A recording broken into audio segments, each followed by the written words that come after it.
Hi everyone, welcome back to my channel. Thank you so much for the love from last week's video. I've gotten so much feedback from my fellow housewives and just how empowering, encouraging that video was. So I'm so glad that my little 2 cents can offer anyone a glimmer of hope or just relatability. So thank you all for subscribing and for watching and for sending feedback. I love engagement. Also, engagement helps with the video being pushed by the algorithms there so people can see them. So compared to the first video since coming back versus last week's one, I saw like a lot more engagement and a lot more views. So ndoli Amanda, guys, thank you, keep it up, let's grow this family. Remember, we are aiming for 1,000 subscribers by the beginning of December. On the 1st of December, we want to celebrate 1,000 subbies. It's up to you and me. In today's video, guys, I'll be talking about what I have studied at university. Remember, I said I'm going to have segments of speaking about my career, where I started, where I'm going, and obviously the other things that I talk about on a general, which are like marriage, relationships, personal development, faith. First of all, I want to give a shout out to Eve on board, Eve Hair. I live around Rosebank, so I went to the Rosebank branch and I got these beautiful cornrows done. A moment for the hair. If you're gonna go there, request a lady called, I think Gladys or Gloria, one of those names. That's her, guys. You don't even feel her on your head, and it's so neat. And she's just like a chilled, nice person. So if you want to do your hair, cornrows, or any other thing, they really like offer an array of services. But go on their Instagram page, it's Eve Hair, or just start there by Eve on board. They are a salon that does like many other things like lashes, waxing, nails, toes, but this is like a newish branch that they've started, which is Eve Hair. And yeah, so I studied at the University of Free State, UFS. Only a ghosty knows the feeling. Start off by saying my matric year was horrible. My results were disgusting. I played games, like I was a very smart hand. Those who were in high school with me can attest. I was doing really well in my high school until grade 10. When I started grade 10, guys, it went downhill. I actually want to do a story time about this because low-key, I think somebody bewitched me. My weak spots were mathematics. I opted for the science route of subjects, which were biology, physical sciences, and pure maths. And yeah, it kicked my ass, guys. I don't want to lie. I had failed maths, right? And then I did like poorly on one or other 2 subjects. And so that resulted in me having to add like a year of correcting my marks because it wasn't good enough for anything. My AP score was quite low, right? So I wanted to do law, and you know, it's funny how God works. I actually am sort of landing back into that field now. You'll hear about that later. So I was super disappointed when I found out like my marks were not good enough for that. And it's actually something that I don't know if it was something that I and my mother was supposed to like do our homework on while I was in grade 11 or something. But it's like, I just had no idea that whatever I'm doing at the moment, grade 11, grade 12, impacts what my first year actually the trajectory of my varsity career looked like. I did then my bridging course year at the University of Free State, but in Kimberley. They had a branch in Kimberley. And then after that, which was 2014, I then went to the main campus, which was in Bloemfontein. And so when you get there and you don't have a great score, you are sort of pushed into a field that you probably didn't even plan to apply in, probably didn't even know existed, but because it's what you qualify for, what your marks allow you to do, you do. And I found a lot of people were put in situations like that, and that's why I felt like there's such a gap. Something is off there in terms of people knowing while they're in high school that they need to have a high AP score. So even in the subject that they actually really do well in, they need to push to do well because each subject has a certain number that contributes to your AP score. Like for instance, life orientation is something relatively easy, and a lot of us either get distinctions in or do super well in, but it only counts for 1 mark in my time, that is. It counts for 1 mark towards your AP score. Whereas something like accounting or biology, I don't know, I can't remember, count for like way more than 1 mark. So stuff like that that I really wish I knew. Not to say that I was even in a mental state to do well, because I was just being so silly in those years of my life. I was really playing games. I picked the three major fields of study, which were psychology, criminology, and sociology. Okay, a lot of people would be familiar with that because it is quite a cramped field of study. I feel like a lot of people find themselves there. There's only a few people in my time as well who were there because they wanted to. A lot of us were there because our scores were not super great. Therefore, the career advisors fed us into that field. So we found ourselves there. And it really wasn't horrible. I actually fell in love with psychology. I was like, wow, this is actually so like cool. It's not boring. And as time went by, I actually had an elective module. For those who don't know, an elective module is like a module that isn't something that is compulsory part of your course, but it is a module that helps fill up your credits, right? Credits are like a certain amount of numbers or a certain score that you should have at the end of your qualification. Right? So anyway, one of these elective modules that I found that I really enjoyed were industrial psychology and labor relations.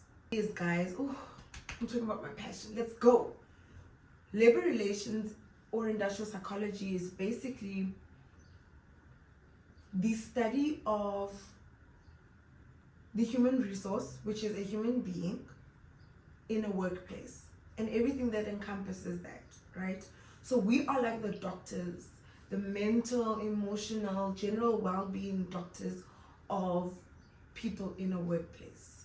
So this includes us having to study the industry that people are in and the people that work in that specific industry, right? So it's a whole science that fascinated me, and I was just like, every single person in South Africa who is employed or employs people should learn about this, because what? There's so many laws that are for the employee and the employee doesn't even know that. I don't want to get into that, but I liked it a lot, and I did quite well in them as a result. I finished my degree and found out that there was a post-grad diploma in labor law, and I was like, oh my word, like I actually get to further my studies in this. Backtrack a bit, I actually applied for my honors in industrial psychology, which is very similar. Industrial psychology is just a bit of an in-depth study of the workplace, but more systematic, more training, more development, more, it's like for the workplace. Whereas labor relations or labor law is like the legalities of systems in the workplace, people, how they are governed, policies. Do you see the difference? I hope I'm making sense. Oh, just talking about this just makes me feel so excited. It took such a long time for me to graduate. I think, considering the fact that I had to first do my bridging year, and then normally my undergrad takes 3 years, I did it in 4 years. So altogether, I did a 3-year degree in 5 years' time. And it can be very discouraging for you to fail and have to reassess. That's what we call it, but basically rewriting any subject that you had failed, because you carry them over into the following year. And so that means more pressure, because you got more subjects from last year that you failed that you have to repeat, plus the ones for the new year that you have to do.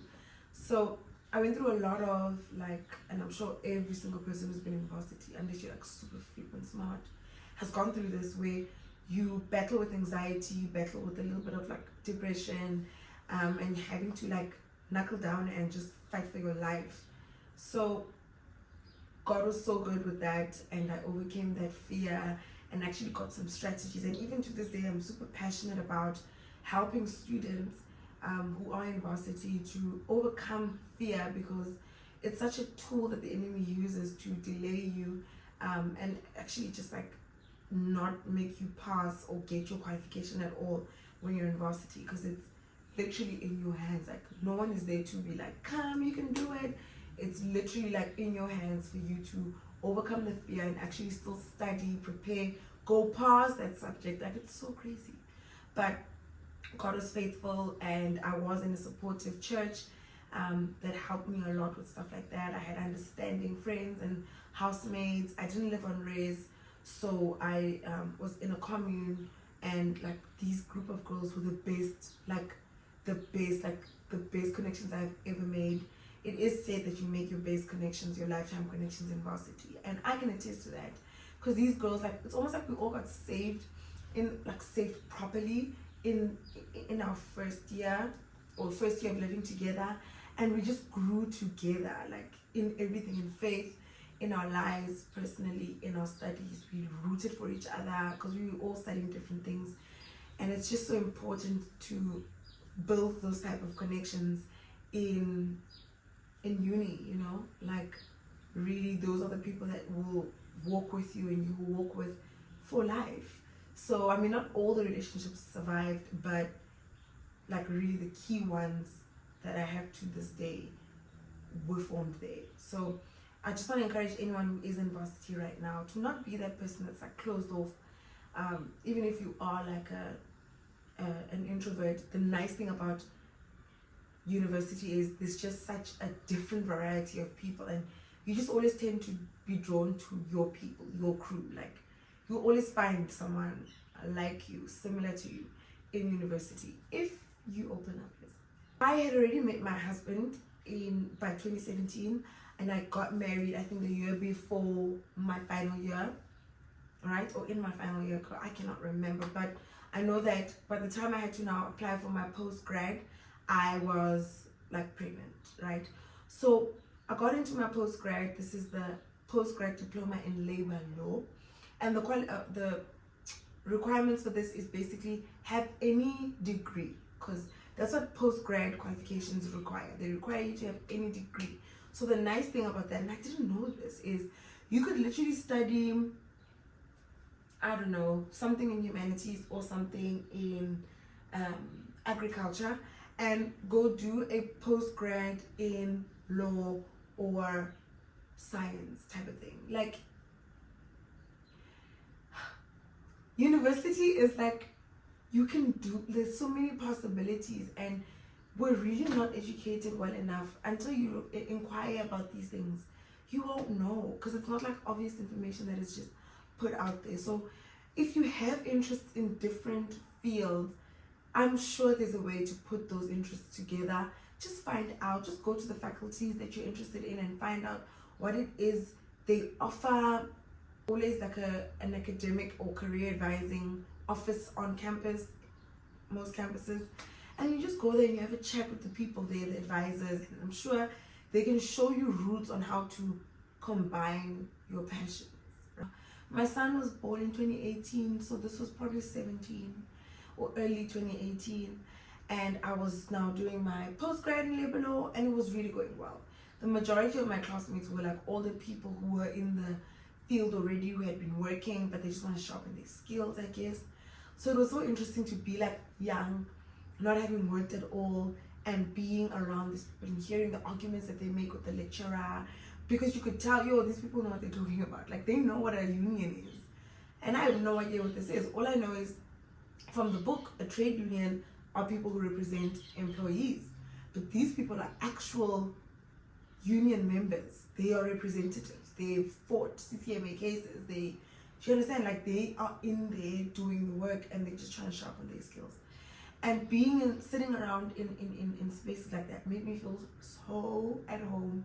I was just like, yeah, this is what I want to do. And it was so exciting. Like, it was exciting. But to be honest, at the time, my main focus, I was just, compared to now, I was definitely more in my baby making era, because like, if I compare SK now and SK then regarding my career,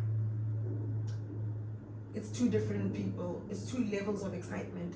Then it was just like, oh wow, I really like this. Now it's like, this is all I want to do every single day of my life. Even if no one pays me, it makes me so happy. I'm so passionate about it. I remember it so clearly. There were 3 exams that I had to write. I wrote the first 2. When I was studying for my 3rd one, I was 9 months pregnant. It was like early AMs, and I was studying, writing the following day. And I said to my husband, I first said to myself, what am I doing? I want to fully be a mom. I don't wanna be, right? And I don't wanna be here, and I'm actually not here. I'm not present. I'm not really giving my all. And if I wanna get this qualification, I wanna do well. So I decided, I'm not gonna do this. Do we need to discuss it with my husband though? I woke him up, and I was like, he's like, no problem, girl. So I literally didn't go right, and I didn't complete my qualification. But it was like a mutual agreement with my husband. He's like, look, whatever makes you comfortable, and that's what I did. So that was 2017, and I didn't complete my labor law postgrad. But I made a pledge to myself, like, I'm gonna go back and get this because it is something that I do love. Fast forward 2022, the girl goes back. Now this is how many years later? 17, 18, 19, 20, 21, 22. Hi. I go back several years later, and I'm like, let's pick this up where we left off. And now by this time we've moved out of Bloemfontein. We are now in Johannesburg. So I needed to find an institution close by that will offer this qualification. And luckily for me, the University of Johannesburg did.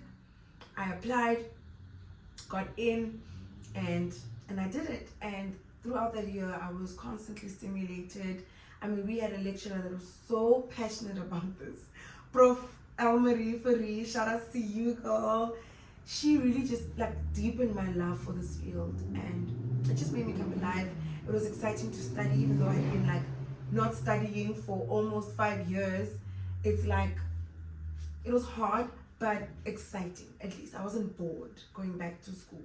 So assignments were exciting. I even found out there was a cousin of mine who was in my class, so that made it even more like exciting, because I don't know anyone obviously in Joburg, and this is like it's an online qualification, so we literally only saw or had like physical class every now and then, but most things were online, available online. We wrote online, so it was very like, I'm on my own, I'm doing my own thing, and I'm pushing this. So once again, being in classes, being at workshops, because there were 2 compulsory workshops we had to attend, being in workshops with people who are in this field and who are passionate. They are labor brokers, union members. Like, it was just very interesting to mix with people of the caliber and to say, oh, one day this is going to be me. 2022, the girl passes, gets her qualification, belt number 2, and it felt so good. Those who know that it's such an addictive feeling, like to pass and to graduate and to get the belt. It's like literally as you walk off that stage, you're like, on to the next one. I want to do another one, but eventually I'm gonna have to get my LLB. I just want that, because in the field, what I've noticed from job hunting and speaking to people who are working in this field, if you don't have an LLB under your belt, it's almost like people take you not so seriously. So I'm gonna do my master's in labor law, and I think there's another postgrad I want to do. I don't know. After getting that, it just encouraged me more that I can really do, I can do more. I can be this girl that has a career that, you know, is fulfilled in terms of that, but also have a family also, you know. So that's why I've dedicated my 30s to building me in my career, in academics, in just be that girl that I definitely wasn't in my 20s. And why not? Like, why not? Luckily, I do have a passion for it, so why not? And God really reignited that passion in me to stamp and say, this is where you should be. Like, this is really where you should be. Like, it's a passion that I'm giving you now to say, you love labor relations, and this is where you should be. You care for people. I've given you a really good personality, one that gels with a lot of people, so it's a good trait to have in the industry. And yeah, I'm just waiting to see God's favor unfold as, you know, I walk in the path that He sets out for me through the wisdom of the Holy Spirit, and that I'll meet the right people who would want to advance me, encourage me, mentor me, and that I'll keep finding people to look up to who are doing things that I want to accomplish one day. And yeah, I'm super, super excited. 9 years time when I'll be 40, the things that I've accomplished, and I can look back and say, wow, 31-year-old Skay was so excited to start out. Now look where she is. Yeah, so please share your career passions. Are you doing something you love already? Are you keen to start? Do you not know at all what you want to do? If you don't, I want to encourage you to really ask the Holy Spirit to tell you, because there's nothing you can't tell you. There's nothing you can't share. There's nothing you can't shed light on. We don't only have to pray about things like sickness and disease or being broke, but you can also pray, God, what is my passion? Which field do you want me to work in? Where will I be most impactful? Because God makes you for where you should be. So your personality, your background, your experiences fit where you should be in terms of your career as well. So I don't think it's by chance that like we've got access to God for specifically our careers as well. Okay. Next time I'm going to share with you how the job hunting journey has been and I'll give you an update once I've been accepted into either my master's in labor laws or the post-grad qualification that I want to do. I'm still inquiring about that just to see what would be best. The main thing now is looking for a job because I want to gain experience. I want to be on the field. I want to be down there working, groveling to see, okay, this is what it's all about. So thanks for listening, guys. Send me some words of encouragement. If you are someone in a high position who can hire me, I can send you my CV. It looks good enough for a junior role because that's what I'm looking for. Those are the roles I'm looking for. I'm like entry level employment relations or industrial relations. Those are the types of titles for jobs that I look for. It's similar to HR, although I do not want to focus or put myself in HR fields. However, should an HR role come about, I will take it, of course. But my focus, I'm zoomed into employment relations or industrial relations. It's one and the same thing. So please keep an ear out there for the gal. Let me know. Those who have me on WhatsApp, contact me there. Otherwise, comment here if you've got something, or you can follow me on Instagram at Skayism. Send me a DM. If I am private, I am private, so just request to follow me and I'll accept. Help a sister out, you know. Guys, have a great day. Thank you so much for watching. Don't forget to like, subscribe, and comment. Remember, engagement pushes us there, and then people see our videos and then they subscribe. Thank you to my new subscribers. I think I got 2 new subscribers who said, hey, I just found your video. Thank you for sharing the things. Thank you. I'm super grateful. So share with your friends. Anyone else who's in this season as well that you might know of, share with them. It might encourage them. It might awaken something in them. And yeah, God bless you. Stay safe in these streets.